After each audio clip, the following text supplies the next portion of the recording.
I want you to close your eyes for a second. Seriously, just humor me here. Think back to when you were a kid, say maybe 8 or 9 years old. Okay. And I want you to picture the future. Specifically, picture the exact year we are living in right now. Be honest with me. Didn't you expect there to be flying cars? Oh, absolutely. Flying cars, moon bases, maybe a robot butler who handles the laundry and, makes perfect pancakes. Right. The future was supposed to be very Jetsons-esque. It was supposed to be effortless. Exactly. We were promised this incredible sci-fi utopia of propulsion and anti-gravity. And instead, looking around, what did we actually get? We got email. We got email. We got endless forms to fill out. We got passwords we can't remember that require a special character and a blood sacrifice. We got bureaucracy. It really does feel like a massive bait and switch, doesn't it? Yeah. You ordered the Star Trek package, and you ended up with the Microsoft Excel package. Yeah, that's exactly it. And that specific feeling, that disappointment, that nagging sense that the future was somehow canceled, that is exactly what we are unpacking today. We're doing a deep dive into the Utopia of Rules on technology, stupidity, and the secret joys of bureaucracy by the late, great anthropologist David Graeber. And I'm so glad we're doing this. This is such a crucial deep dive because Graeber isn't just venting about long lines at the DMV or the absurdity of tax forms. Right, he's going much deeper. He's making a much bigger, honestly more frightening argument. He's connecting the dots between that mundane, everyday frustration of paperwork and the massive geopolitical shifts of the last 50 years.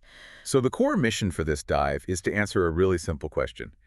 How does a form stop a spaceship? Yeah. Because Graeber argues that the reason we don't have flying cars is actually bureaucracy, which sounds wild. Like, how does a zoning permit prevent anti-gravity? It sounds like a complete conspiracy theory at first glance. But when you look at the economic and historical evidence he compiles, it starts to look less like a conspiracy and more like just a structural reality. Let's start with the basics then. Graeber points out this really interesting paradox about how we perceive rules today versus how we did in the past. Right. If you look at pop culture from the 70s or 80s, think of movies like Brazil or even Ghostbusters. Oh, Ghostbusters is a great example. Right. Bureaucracy was the villain. It was visible.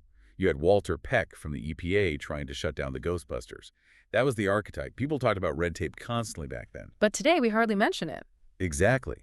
Yet, Graeber argues we spend significantly more time doing it now than we did then. It's like it's become the water we swim in. We don't notice the paperwork anymore because the paperwork creates the horizon. That is a great way to put it.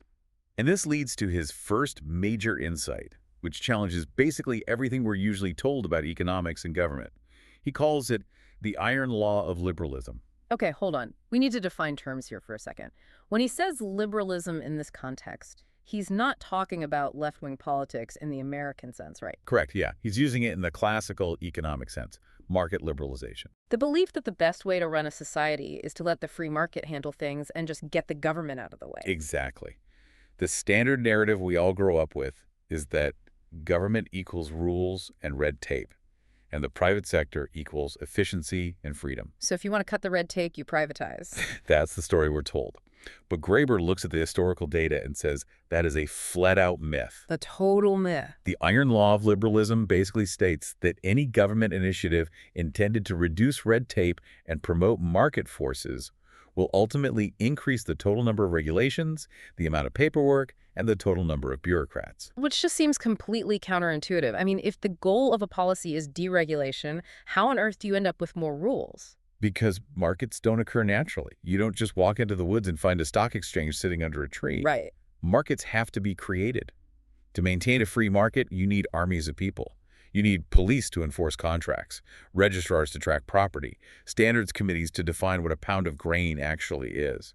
You need patent clerks to protect ideas. Exactly. So the more you commodify things, the more you turn life into a market, the more administration you need to keep that market running without it just collapsing into chaos. So to prove this, Graeber points to Victorian Britain, right? That was supposed to be the height of laissez-faire liberalism, the golden age of the small state. Yes, and yet historical records show the British government employed a massive, just ballooning army of clerks, inspectors, and registrars during that time. Maintaining a free market economy required 1,000 times more paperwork than the absolutist monarchy that came before it. Precisely. So cutting red tape is actually a red tape manufacturing process. That explains why every time a politician promises to simplify the tax code, I somehow end up with 3 new forms to file. It is unavoidable. And this brings us to the modern era. Graeber argues we've reached a stage of total bureaucratization. Let's break that down. Because I think most people listening still see a pretty hard line between the government and private companies. We think of the DMV as bureaucratic, but we think of, say, Amazon or our bank as efficient. Graeber argues that line has completely dissolved. Public and private power have fused. The best example he uses is your bank. Think about walking into a bank branch. Yeah. It's a private company, there to make a profit. But if you try to open an account or fix a screw-up with a transfer, what do they usually tell you? Sorry, federal compliance rules. Right. The system won't let me. We need 2 forms of ID and a utility bill from 1999. Exactly. The bank's internal policy is a maze of government regulations. Yeah. But, and this is the real kicker, who wrote those regulations? A lobbyist. They were likely written by lobbyists employed by the banks. So you have private wealth writing public laws, which are then enforced by private institutions. It creates this closed loop. The private sector uses the government to create rules that benefit the private sector, but then blames the government when you, the customer, complain about the rules. And it fundamentally changes how the economy works. Graeber argues we've moved from an economy of production, making cars, toasters, building houses, To an economy of extraction. yes. Is this what economists often call rent-seeking? Yeah, that's the academic term. But Graeber calls it predatory bureaucratization, which I think is a much more visceral, accurate term. Think about overdraft fees. Oh, perfect example. If you're living paycheck to paycheck and you overdraft by $5, you might get hit with an $80 fee. The bank didn't create $80 of value there. They didn't make anything. They just enforced a rule. They triggered an algorithm. Right. They used a bureaucratic mechanism to extract wealth from you. That is the business model now. The profit comes from the complexity of the rules, not the quality of the product. It's why canceling a gym membership takes a certified letter and a blood sample, but signing up takes 1 click. The friction is literally engineered to extract value. It's bleak. But it feels incredibly accurate to the modern experience. It feels like we are constantly navigating a minefield of fees and forms designed specifically to trip us up. And that navigation takes a real toll. Graeber argues this system doesn't just take our money, it actually makes us stupid. He calls this structural stupidity. I love that phrase, but we should be careful not to sound patronizing here. He's not saying people themselves are stupid, right? He's not calling the clerk or the customer dumb. No, not at all. He's saying the situation forces us to act stupidly. He illustrates this with a deeply personal story about his mother, which is really the emotional anchor of the whole book. This was the story about the power of attorney, right? Walk us through that. Yeah, it's a story that will resonate with absolutely anyone who has dealt with elder care or the medical system. Graeber's mother had a series of strokes. She was bedridden in a nursing home, very frail. Right. And to pay her rent and keep her Medicaid eligible, Graeber just needed access to her bank account. A simple administrative task. He just needs to move her money to pay her bills. In theory. So he goes to her bank, gets the power of attorney forms. The bank says they need to be notarized. He goes to the nursing home. The notary there says she can't sign it without authorization from the head social worker. Oh, boy. And it turns out the head social worker was the one who sent him to the notary in the first place.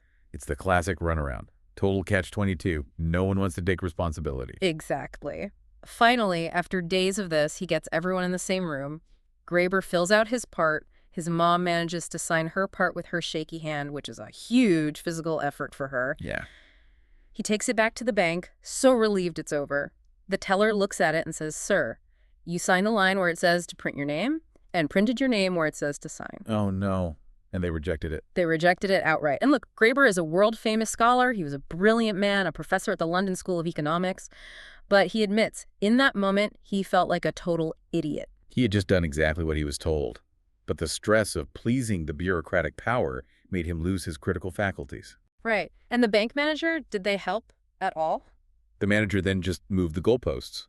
He said, well, even if this were sold outright, we can't accept it without a letter from her doctor certifying she's mentally competent, something literally no one had mentioned before. But here is my question. Is this just incompetence on the bank's part, or is it something structural? Because why couldn't the teller just say, I know what you meant, I see your mom is sick, let's just process this?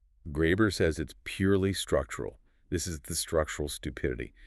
Bureaucracy forces us to ignore the messy, complex reality of life, like a dying woman who desperately needs help, and look only at the schema, the form, the box. If the box isn't checked, the reality doesn't exist. Exactly. So the system demands that we stop empathizing and start processing. It forces smart people to act stupidly because to function within the bureaucracy, you have to ignore context. You have to ignore that she is a human being and see her only as a signatory. This leads to a really dark turn in the book.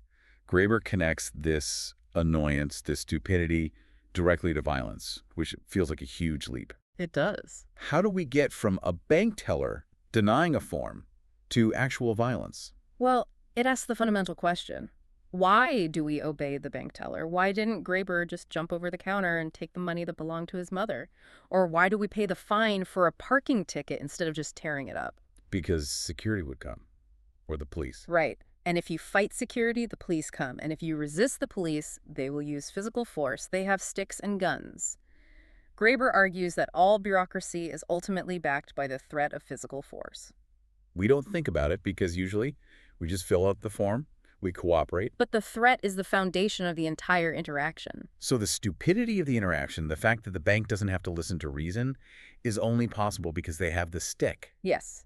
If you have a stick, you don't need to be smart. You don't need to argue your point logically. You just have to point the stick. And this introduces the concept of interpretive labor, which is a key insight for you, the listener, to really grasp. Let's break that down. Interpretive labor. It sounds academic, but it explains so much of our daily lives. Imagine a relationship with a massive power imbalance, let's say a master and a slave, or to make it modern, a really harsh boss and a vulnerable employee. Okay. The person at the bottom has to spend a lot of energy trying to understand what the person at the top is thinking. Is the boss in a bad mood? What did he mean by that vague email? Is he smiling because he's happy or because he's about to fire me? Right, because if you get it wrong, the consequences are severe. You get fired. Or in the master-slave context, you get physically hurt. Your survival completely depends on reading the room. Exactly. You have to use empathy and imagination to survive. But the person at the top, the master, the bureaucrat, they don't need to understand you at all. They don't need to imagine your perspective. They can simply say, Rule 4, Section B, denied. Because they have the stick. They can afford to be stupid about your needs because there are absolutely no consequences for them. Because they have the stick. So bureaucracy creates what he calls a dead zone of the imagination. It is a zone where empathy dies because the system is designed so that the powerful never have to do the work of understanding the weak. That explains so much about customer service health. Oh, absolutely. You are doing all the interpretive work. You're trying to figure out their system, pressing 1 for this and 4 for that, waiting on hold. And they are doing 0 work to understand your unique problem. That's it. You are doing the labor for them. You are reimagining the world from their perspective while they remain totally blind to yours. Okay, so we have this system that creates rules to extract value, relies on the threat of force, and essentially kills empathy. It's a machine for crushing imagination. Yeah. How does this connect back to the flying cars? How does this actually stop technology? This is the pivot to the second half of the book, which is titled, Where Did the Future Go? Graeber notes a massive shift in the type of technology we pursue as a society. We switch from rockets to algorithms, from moving atoms to moving bits. He calls it a shift from technologies of propulsion, meaning moving things physically, space travel, flying cars, energy generation, to technologies of simulation. We can't go to Mars, so we build a high-resolution 3D render of Mars. We can't build a robot butler, but we can build a Roomba that bumps into walls. But why? Was it just that physics got too hard? Because that's what I usually hear. People say we picked all the low-hanging fruit in the 19th and 20th centuries. That's the standard excuse, yeah. Yeah. Science got hard. But Graeber points to the Cold War. During the 50s and 60s, the U.S. was terrified of the USSR. And the USSR, for all its terrible flaws and oppression, was a society absolutely obsessed with the future. They had cosmic ambitions. Sputnik, space platforms, a whole society based on scientific progress. Precisely. So the space race wasn't just about exploration. It was a battle for the imagination. It was about proving which economic system could deliver the sci-fi future first. It was a battle to prove whose system was superior. But once the Cold War wound down and the market won, that pressure just vanished. There was no longer a geopolitical need to prove capitalism could deliver a sci-fi utopia. the competition ended. So the funding dried up. The type of funding changed. And this is exactly where bureaucracy killed the flying car. We moved from blue skies research, which is curiosity-driven, like, let's see what happens if we mix these two chemicals, To corporate managerial research. the bureaucratization of science. If you talk to scientists today, and Graeber did for this book, they will tell you they spend a massive chunk of their time, sometimes 40 or 50%, just writing grant proposals. They have to justify the economic application of their research before they even do it. Which is the exact opposite of discovery. I mean, you can't predict the result of an experiment if it's truly a discovery. If you know the answer, why even do the experiment? Exactly. This creates an incredibly conservative culture. It kills eccentricity. Graeber argues that a young Einstein in today's academic system wouldn't get tenure. He wouldn't get funding. He'd be screened out by a hiring committee for being too risky, or for not filling out the grant application correctly. So we've optimized for safety and predictability, which gives us incremental improvements. A slightly faster iPhone, a slightly better ad targeting algorithm, but not the warp drive. Right. But Graeber goes one level deeper here, and this is probably the most provocative part of the theory. He suggests there might be a political choice here, too. A choice not to innovate. That sounds like the ruling class just shooting themselves in the foot. Or protecting their position. Think about it. Technologies of propulsion, free energy, flying cars, robot factories, those are disruptive. Highly disruptive. If robots do all the work, the working class loses its leverage, sure, but the capitalist class also loses its purpose. If everyone has free solar energy, the oil companies collapse. Yeah. The hierarchy shakes. It's unstable. Real technological revolution is deeply messy. But technologies of information, computers, surveillance, medical stabilizers, these are technologies of discipline. They help you track people. They help you administer people. They keep the hierarchy firmly in place. So we chose bureaucratic technologies over poetic technologies. Poetic technologies. I really love that distinction. Poetic technologies are the wild, impossible fantasies brought to life. Bureaucratic technologies are about efficiency and administration. And Graeber argues that neoliberalism, our current political era, prioritized political victory over economic efficiency. Meaning it was more important to keep the population in check and the unions weak than it was to actually build the Star Trek future. That is the heavy implication. We're sitting here filling out forms instead of flying to the moon because it's easier to control people who are busy filling out forms. If you keep everyone insecure, chasing gig work, and terrified of their credit score, they don't have time to reimagine society. That brings us right back to the iron law. We built a world of rules, and the mindset that loves rules, that loves predictability, is the exact opposite of the mindset that takes you to the stars. You can't audit your way to Mars. You really can. An audit is about looking backward. Innovation is entirely about looking forward. This feels incredibly heavy. We're trapped in a dead zone of imagination, extracting value from each other, filling out forms until we die. It feels like the cage is locked. Where is the hope here? Does Graeber offer a way out, or is this just a eulogy for the future? He does offer hope. Yeah. And it lies in recognizing that this isn't a law of physics. It's not gravity. The iron law of liberalism is a human creation. Graeber's ultimate message is really about reclaiming the imagination. Because if we built it, we can unbuild it. Exactly. He says the ultimate hidden truth of the world is that it is something we make.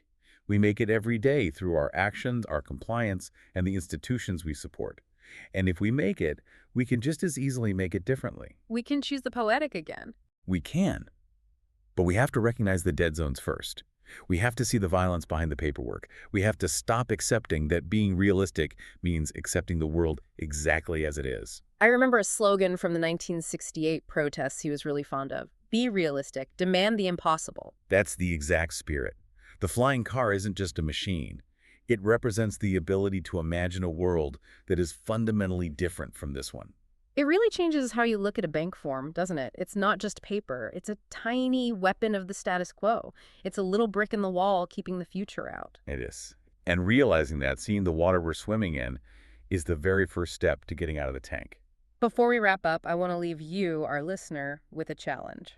Graeber talks about how we've internalized this bureaucratic cop in our heads. We police our own imaginations. We say that's not possible before we even try. It's the worst kind of prison because we hold the key. So here is the question for you to mull over. What is one rule in your life, one bureaucratic hurdle or social expectation you just accept as a law of nature that might actually just be a failure of imagination? That is a dangerous question. What would happen if you just didn't do it?